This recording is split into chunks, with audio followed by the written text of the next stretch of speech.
One of the things, I think this is the case anyways, I think people are always looking for an excuse to have their character corrupted.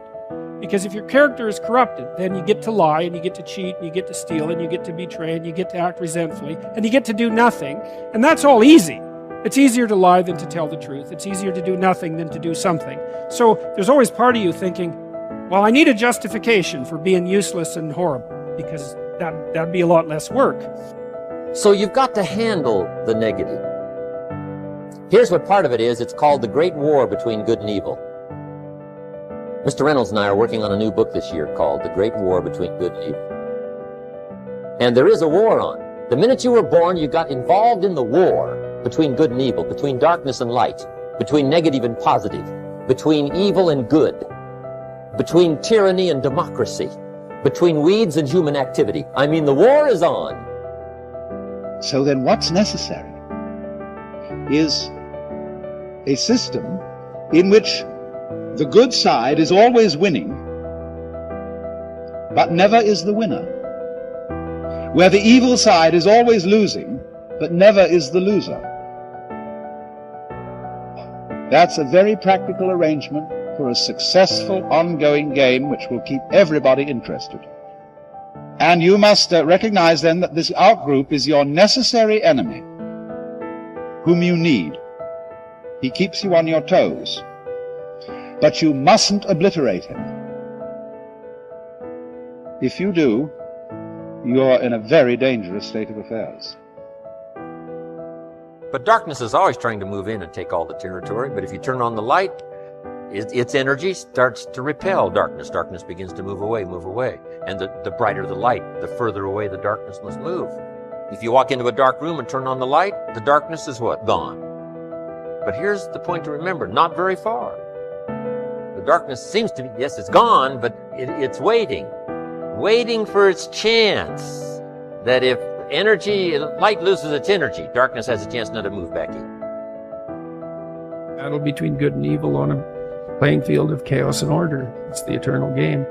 And, you can play that out in the external world, but part of what the religious enterprise is about, and the Christians have really contributed to this, is the notion that sacred battle is fundamentally spiritual, which is to say, in some sense, fundamentally psychological. It's to be fought on the battleground of the soul, internally. It's a subjective issue.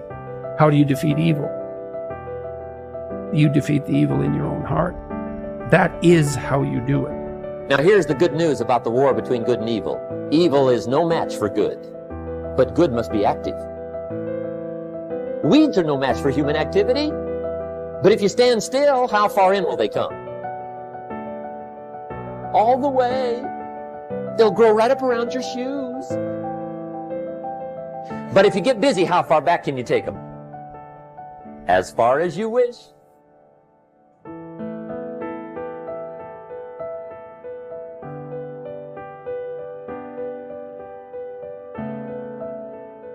If you think that compassion makes you weak, you are wrong. Compassion may cause a person to sacrifice his life to save other people. And we have to redefine what is compassion. It's very powerful. And we have to embody that kind of energy in our daily life. We have to re-educate people about this. You have to show what compassion can achieve. When someone is angry, he's being burned by the fire of anger. And if he knows how to practice compassion, anger will die down very quickly, and he looks much better, much more beautiful, much more attractive.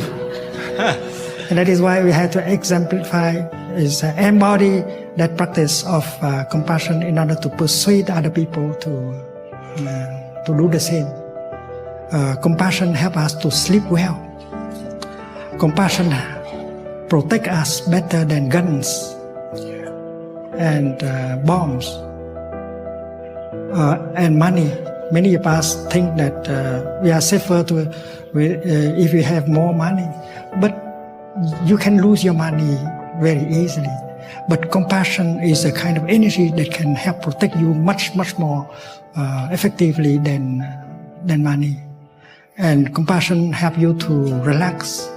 And your body has more capacity to heal itself. Compassion help you to be pleasant, to be loving, and you can restore communication with the other person easily if you have compassion in yourself. You understand the other person. Your compassion can help you do your business better because you are in good relationship with other people, including your employees.